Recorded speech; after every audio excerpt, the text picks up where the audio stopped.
இன்னைக்குள்ள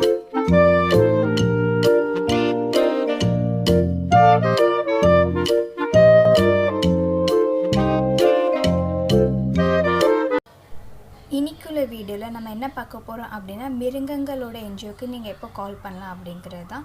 இந்த வீடியோவில் உடம்பு சரியில்லாத மிருகங்களோட ஃபோட்டோ இருக்கும். உங்களால் பார்க்க முடியும் அப்படின்னா நீங்கள் கண்டினியூ பண்ணலாம், இல்லைன்னா நீங்கள் ஸ்கிப் பண்ணிக்கலாம்.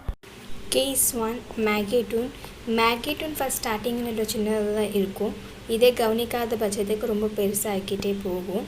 ஸோ நீங்கள் இந்த மாதிரி சின்னதாக ஏதாவது காயம் பார்த்தீங்க அப்படின்னா உடனே நீங்கள் என்ஜிஓக்கு கால் பண்ணுறது ரொம்பவே நல்லது. கேஸ் 2 வேர்ம்ஸ்லோட் வந்து புழுவு தான். எப்போது நாய்ங்களோட வயிற்றில் இது அதிகமாக இருக்கும். அப்போ அவங்க சாப்பிடாமல் போவாங்க, அப்படி இல்லைன்னா அவங்களோட வயிறு உப்பிப்போ இருக்கும். சில நாய்ங்க அவங்க மோஷன் உள்ள ஏரியாவை வந்து தரையில் தேய்ப்பாங்க. சில நாய்ங்களுக்கு இது மோஷன் வழியாவோ இல்லை வாந்தி வழியாவோ வெளியில் வரும். இங்கே வந்து நான் உங்களுக்கு வாந்தி வழியாக வெளியில் வந்தால் எப்படி இருக்கும் அந்த ஃபோட்டோ தான் இதில் ஆட் பண்ணியிருக்கேன். கேஸ் 3 கெனைன் பார்வோவில் நாய்ங்களுக்கு மோஷனில் வந்து ரத்தம் இருக்கும். அவங்க மோஷன்ஸ் ரொம்பவே கெட்ட வாடை அடிக்கும். அப்புறம் ரொம்பவே வீக்காக இருப்பாங்க. கேஸ் 4 ரேபீஸ் உள்ள நாய்ங்க ரொம்பவே கோவத்தன்மை உள்ள நாய்களாக இருப்பாங்க. எதை கண்டாலும் கடிக்கணும் அப்படின்னு அவங்களுக்கு தோணும். அவங்க வாயில் எப்போவுமே எச்சி வழிஞ்சிக்கிட்டே இருக்கும். அவங்களோட தொண்டை பகுதியில் வீக்கமாக இருக்கும்.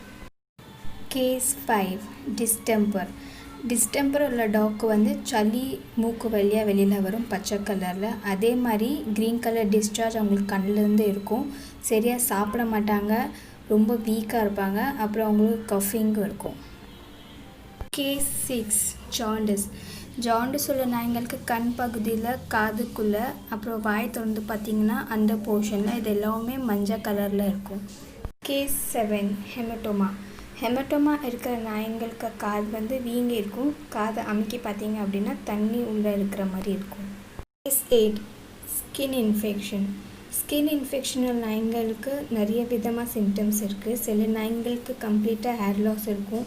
சில நாய்ங்க இந்த மாதிரி பேச்சஸ் ஃபார்மில் இருப்பாங்க. சிலவங்களுக்கு வந்து டேண்ட்ரஃப் மாதிரி இருக்கும். அது வந்து அவங்களுக்கு எதுனால ஆகுதோ அதை பொறுத்து. கேஸ் 9 டியூமர் வந்து நாய்ங்களோட உடம்புல தேவையில்லாத வளர்ச்சி தான் டியூமர்னு சொல்லுவோம். அது அவங்க உடம்புல எந்த பகுதியிலனாலும் வரலாம். Case 10 ticks infection. எப்போது நாய்ங்களோட உடம்புல உண்ணி நிறைய இருக்கும், அப்போ அவங்களுக்கு காய்ச்சல் வரும், சோர்வு தன்மையோடு இருப்பாங்க, சாப்பிட மாட்டாங்க. Case 11 sterilisation. எப்போது ஒரு நாய்க்கு கோபத்தன்மை அதிகமாக இருக்கோ அப்போ நீங்கள் ஸ்டெரிலைஸ் பண்ணனா, ஆல்ரெடி ஸ்டெரிலைஸ் ஆன டாக் வந்து இந்த மாதிரி காது வெட்டியிருப்பாங்க கொஞ்சம் பகுதியில். இன்கேஸ் அதுக்கப்புறமா அவங்க ரொம்ப கோபமாக இருந்தாங்க அப்படின்னா நம்ம தான் அது என்ன காரணங்கிறத என்ஜிஓ மூலயமா கண்டுபிடிச்சிக்கணும்.